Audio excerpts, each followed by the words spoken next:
तो गाइज आपने बिल्कुल सच पढ़ा है। ये हवाई बात नहीं है, क्योंकि ये कानून के तहत आपकी सैलरी कम से कम 50% जो भारत सरकार अपने पास रख लेगी। बिल्कुल इग्नोर नहीं करना, क्योंकि ये जो कानून बना है बड़े बड़े लोगों को पता है, लेकिन जो हम जैसे वर्कर कैटेगरी के लोग हैं उनको ये रूल के बारे में, ये नियम के बारे में पता नहीं है और आप मालूम करना भी नहीं चाहते हो। इस तरह के वीडियो आप देखना भी नहीं चाहते हो, इसलिए ये रूल को समझ लेना, जान लेना। प्रॉपर एक्सप्लेन करने वाला हूँ, क्योंकि दुबई से रिलेटेड 3 बहुत बड़ी इंपॉर्टेंट अपडेट सामने आ रही है। तीनों अपडेट के ऊपर आपसे बात करने वाला हूँ। 2-3 मिनट का वीडियो है, लास्ट तक जरूर देखना ताकि आपको पूरी जानकारी मिले। तो चलिए स्टार्ट करता हूँ, बताता हूँ अपडेट के बारे में। तो पहले ये शॉर्ट वीडियो की बात कर लेता हूँ। ये कि यूएई का न्यूज़ चैनल है, उसने ये अपडेट जारी किया है और बताया है। आपने देखा कि अभी जो 1 सितंबर से रूल लागू होने वाला है, तो सारे जितने भी गवर्नमेंट का सोशल मीडिया अकाउंट है या फिर जितने भी वहाँ पे चीज़ें हैं जो लोगों को अवेयर करती है, लोगों को अपने ये चीज़ न्यूज़ पहुंचाती है, न्यूज़पेपर खलीफ टाइम्स हो, गल्फ न्यूज़ हो या फिर न्यूज़ चैनल हो, सारे चीज़ में ये अवेयर कर रही है जितने भी वहाँ पे रहने वाले हैं। आप लोग भी न्यूज़ वगैरह में सुना होगा कि जो लोग यूएई के अंदर अनलीगल तरीके से रहे, वर्क वीज़ा वाले, ऐसे नहीं विजिट वीज़ा वाले नहीं, वर्क वीज़ा वाले अगर अनलीगल तरीके से रह रहे हैं, यानी आपका वीज़ा एक्सपायर हो गया है और उसके बावजूद आप यहाँ पर रह रहे हैं 6 महीना, साल भर, जिसे बोलते हैं लोकल भाषा में खल्ली बल्ली में, तो ये 2 महीने के अंदर आपको चांस है, या तो आप किसी भी कंपनी में आपका वर्क वीज़ा आप लगा लो, नहीं तो विदाउट फाइन के आप अपने घर वापस चल जाओ। इसके बाद भी अगर आप रह लेते हो तो सरकार आप पर बड़ा एक्शन लेगी, आपको फिर जेल में डालेगी और डबल जुर्माना लगाएगी, क्योंकि गवर्नमेंट आपको 2 महीने का टाइम दे रही है। तो ये वीडियो एक वर्कर के नाते प्लीज़ शेयर कर देना, ताकि जो बेचारे लोग अनलीगल तरीके से रह रहे हैं, किसी भी कंपनी में भाग के दूसरी कंपनी में काम कर रहे हैं, उनका वीज़ा नहीं लग पा रहा है, तो अभी सरकार ने मौका दिया है, तो उस मौके का ज़रूर फ़ायदा उठाए।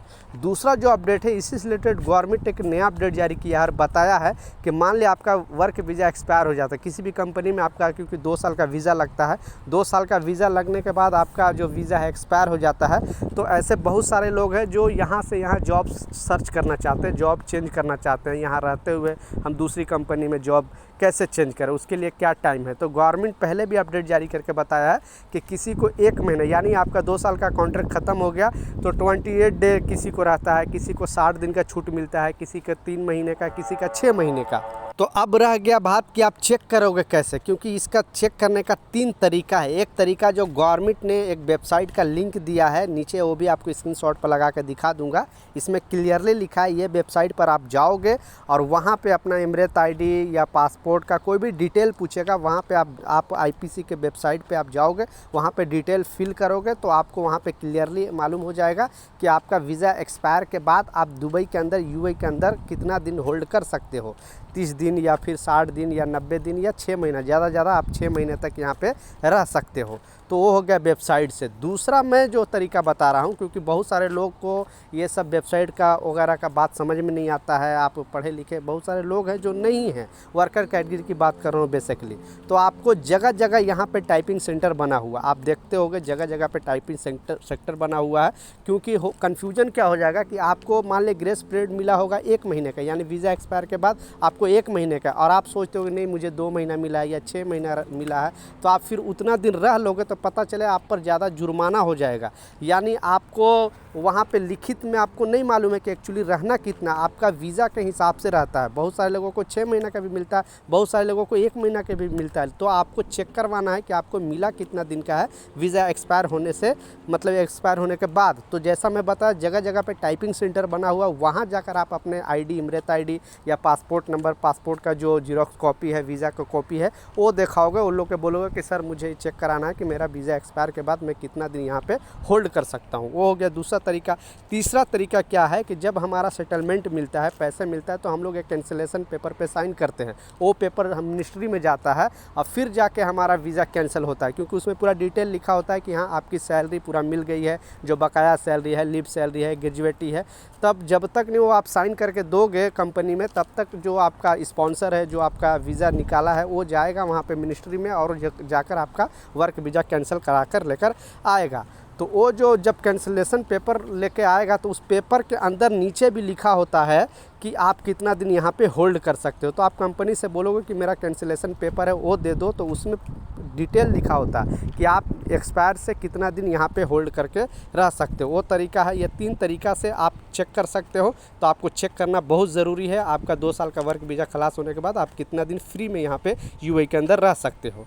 लास्ट जो सबसे इम्पोर्टेंट अपडेट है, आपने बिल्कुल सच पढ़ा है, क्योंकि ये जो बजट पास हुआ है, अभी भारत सरकार ने जो बजट पास किया है उसमें एक नया नियम बनाया गया है।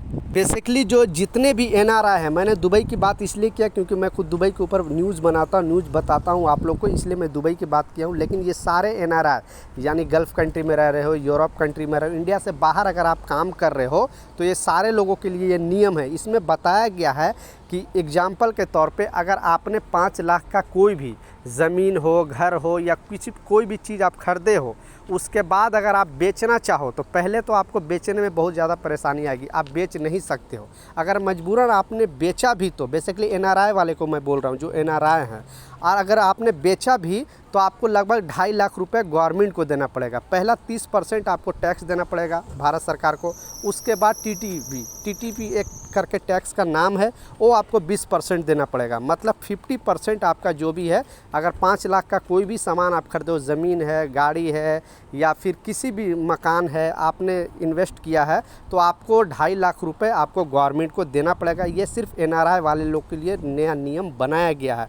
तो ये नियम के तहत जितने भी आपकी सैलरी है, आप जमा करके आपका 50% सैलरी हो भारत सरकार अपने पास रख लेगी। तो ये कानून कैसा है, क्या है, इनके बारे में अपना राय ज़रूर नीचे लिखना कि क्या ये सही है, गलत है। एक छोटा सा सजेशन है कि अगर आप इससे बचना चाहते हो तो आप अपने नाम पे नहीं लेना। अगर आप अपने नाम पे लोगे तो फिर आपको, क्योंकि आप बाहर कंट्री में रहते हो, आपको ये चीज़ देना पड़ेगा, 50% आपका पूरा पैसा चला जाएगा। लेकिन आपके वाइफ का नाम से है या फिर आपके बच्चे के नाम से, तो ये रूल उन पर लागू नहीं होगा क्योंकि वो इंडिया में है। ठीक है, तो इससे बचने का ये एक तरीका है। बाकी अपना सजेशन नीचे कमेंट सेक्शन में ज़रूर बताना कि क्या भारत सरकार ये अच्छा नियम बनाई है या ख़राब, मैं आपके ऊपर छोड़ता हूँ। मिलता हूँ नए अपडेट के साथ, नई जानकारी के साथ। जब तक जय हिंद।